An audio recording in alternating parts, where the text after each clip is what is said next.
Hey, welcome investors to the 40 Finance channel. Google stock, that's what we're talking about today. This is one that's had a heck of a run over the past year or so, particularly with the growth of YouTube, the whole COVID e-commerce transition, which ended up being beneficial for Google. You also have the growing cloud business and Google's ever-expanding reach into everyday life. Things like the Google Home speakers, the Nest thermostats, the security systems, all that stuff coming together right now for a lot of the big tech firms, but in particular Google has a lot of knowledge into the daily activities of its users. I would also throw in the advent of connected TV, probably has opened some awesome new channels for revenue for Google.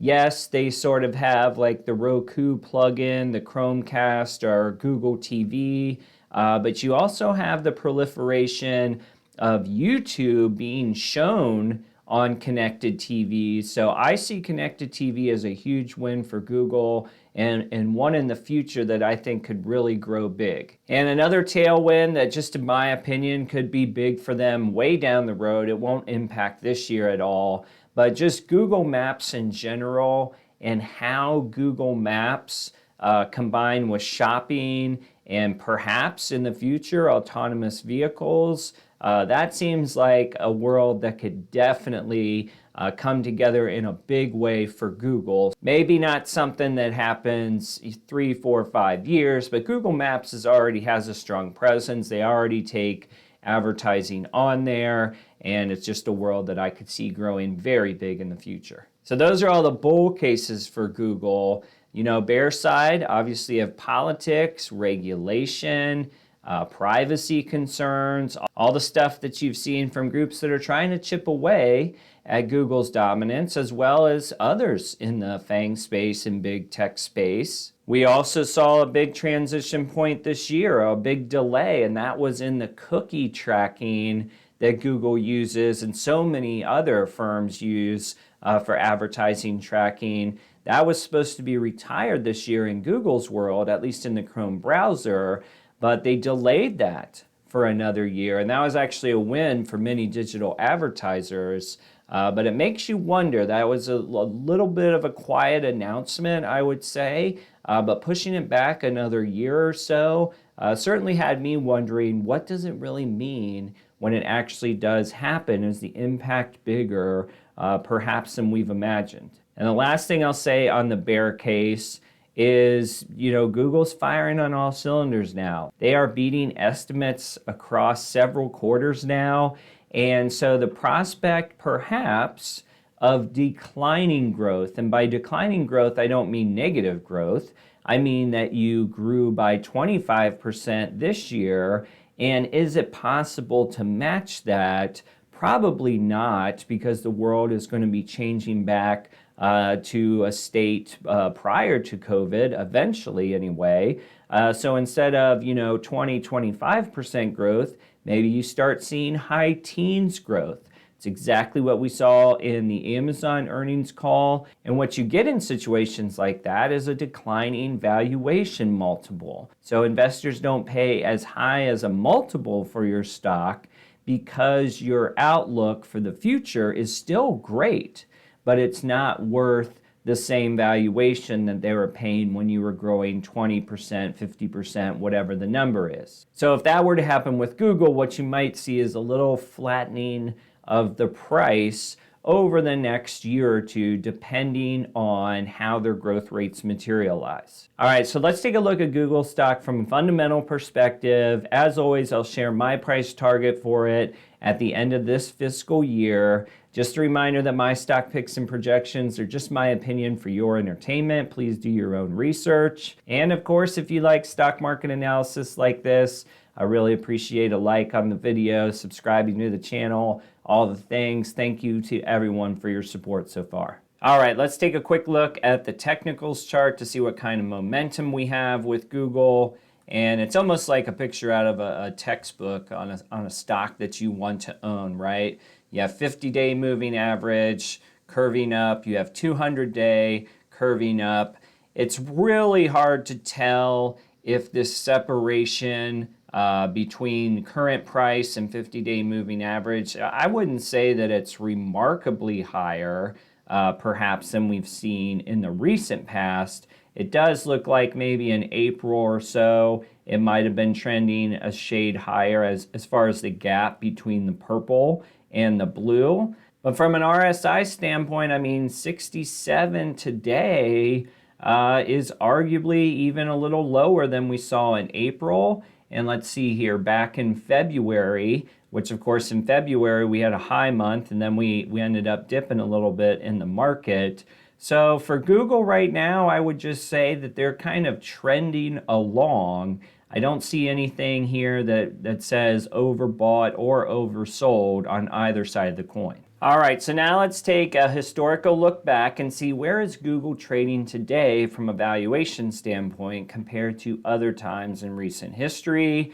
I just skip ahead to the forward PE anymore because frankly that's the most important indicator. What are we paying for tomorrow's value as opposed to what did we pay for trailing 12 months value?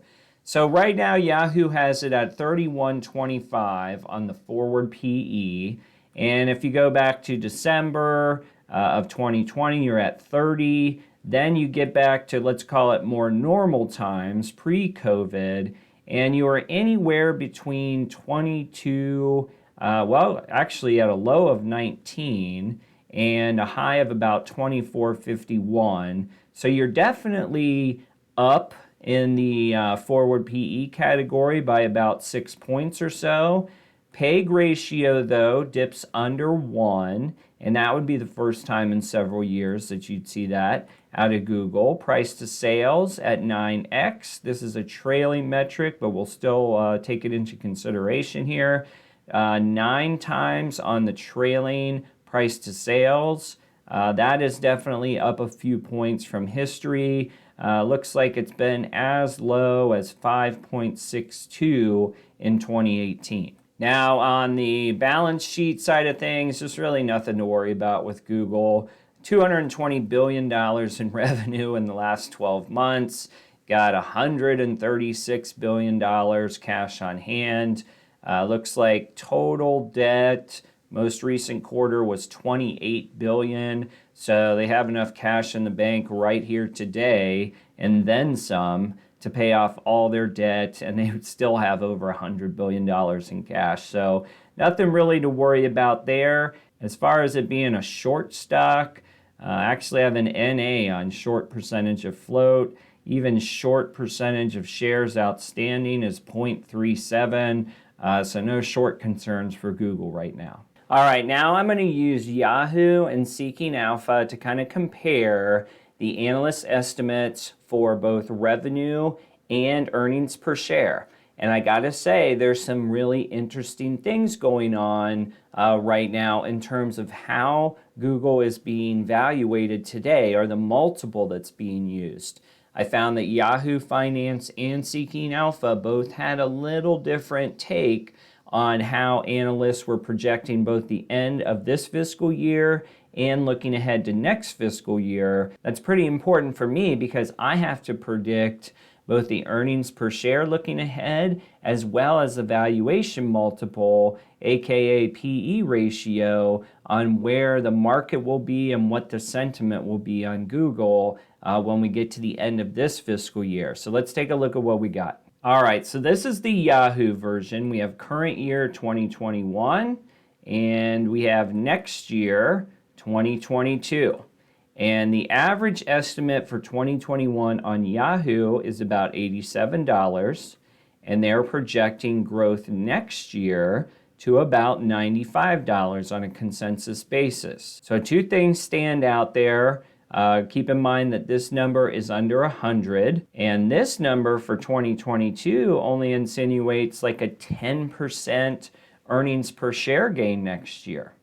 Now let's scroll down and look at revenue. So this year, projection 29% increase in revenue, going from 182 billion up to 236. That's the consensus average. Looking ahead to next year, Average right now is 276 billion. That is about a 16 or 17% estimation in revenue growth. Now, what's interesting about Google that makes it sort of hard to project, to be honest, is you have to pick a side on it. So this is earnings history. The surprise percentage that's listed here over the past 4 quarters is the percentage that they over-delivered on earnings in the past 4 quarters. So plus 21, plus 46, plus 39, plus 65% in the March earnings call. And then for the EPS trend, which is where do analysts see Google stock going and how has that changed over the past 90 days? Well, 90 days ago, the estimate for this current quarter was 1745. It's already up to 1993. And then on 2021, you were at 69.35 90 days ago. Obviously, with their blowout results, they're up big to 86.92.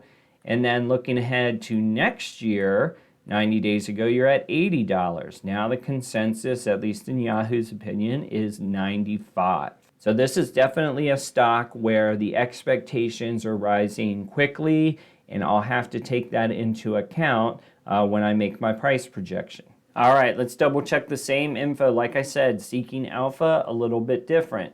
Their consensus EPS estimate for this fiscal year, Yahoo had whatever, 86, 87. Seeking Alpha has 100, which would be a 71% EPS growth year over year.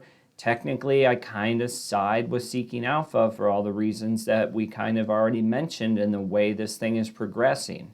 Now, interestingly enough, on Seeking Alpha, 2022, they only have $104 EPS estimate. That would barely be 4% for Google. And if you remember on Yahoo, they had about $96, but that $96 represented a 10% upside from the end of this fiscal year. So at the end of the day, I'm going to say Google outperforms both, and I would choose an EPS, at least at this point in the year, somewhere in the neighborhood of 120. I align with this EPS estimate of 100, but I think that we're sandbagging a little bit here into next fiscal year. All right, so let's check out price to sales. I believe on the Yahoo side, they had about a 9, but it was a TTM for price to sales. So let's see what Seeking Alpha has. End of this fiscal year, revenue estimate of 250 billion. Forward price to sales, which this would land somewhere in the neighborhood of January, 7.3. Then December of 2022, they have 289 billion. Again, year over year growth, they're calling for 15%. So Google could raise sales year over year by 37%, but the analyst consensus is only for 15% next year. So this is where things get a little interesting, because when the projected growth slows for a company, it can negatively affect the stock in the sense that it's just not going to go up at the same sort of velocity that we've seen over these past 12 months. Now again, I think we're a little short-sighted. I think we're a little too cautious here. And I'm going to say that they beat this number, which would inevitably bring the 2-year forward price to sales down from even this 630 mark. And keep in mind, for this 630, I think when we were looking at the historicals, you would have been pretty close to an all-time low, or at least over the past several years if you got near the 5 range. All right, let's take a look at TipRanks to see what the best performing analysts think of Google. We had a earnings call at the end of July, so we've got a few fresh updates here about 13 days ago. Pretty much buys across the board. I don't see any sells, even if I scroll down older than that. And I would say the consensus upside here, if you look at these percentages, is probably somewhere in that 10 to 15% upside. Again, these projections from TipRanks are supposed to insinuate next year's upside or upside over the next 12 months. All right, now looking at my projections, here's what we got. Google, it's August 9th. Current price is 27, it's actually 27.56. It's went up a little bit. But current forward PE, according to Yahoo anyway, is 31. 22 analyst EPS projection, according to Yahoo, $87 at this time. Our fiscal year is the calendar year, so no wacky projections there. So I'm looking ahead to January 2022. That could bleed into February, depending on when they report their earnings. The year will end at the end of December. The earnings will come out either late January, early February. At that time, I project the forward PE to be about a 28. So in terms of multiple, I can see that coming down just a little bit for Google. But my 2022 EPS projection, we saw 104 or so somewhere in there on Seeking Alpha. I'm assuming they're going to blow that away. I'm expecting them to hit 100 for this fiscal year by the time Q4 is done. And I just added another 20% to that to bring it to 120 even. Multiply that by my forward PE of 28, and you've got the price projection of $3,360. That is for January of 2022. So whatever we got, 4 or 5 months till that earnings release comes out, and I've got basically plus $450, $500 on Google from today's price. All right, so one thing nobody's going to argue, is Google a good long-term buy for multiple years? And the answer, of course, is always yes. Is there a bad time to buy Google? I'm not sure that there's a bad time if you're holding 5 to 10 years. But if you want to maximize your short-term ROI, like I often do, we try to come into places maybe when the market's a little beaten up as a whole, or maybe there's some negative headline about Google that comes out, and that's where we try to buy, maybe shave a couple $100 off of this $2,700 stock.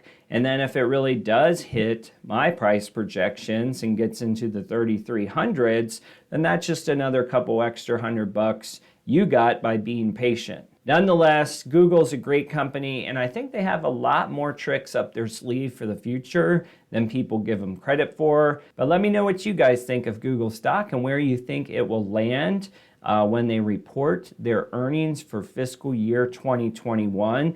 I'll be interested to see your price targets. As always, if you like this video, give me a like, subscribe to the channel. Thank you very much. Have a great day.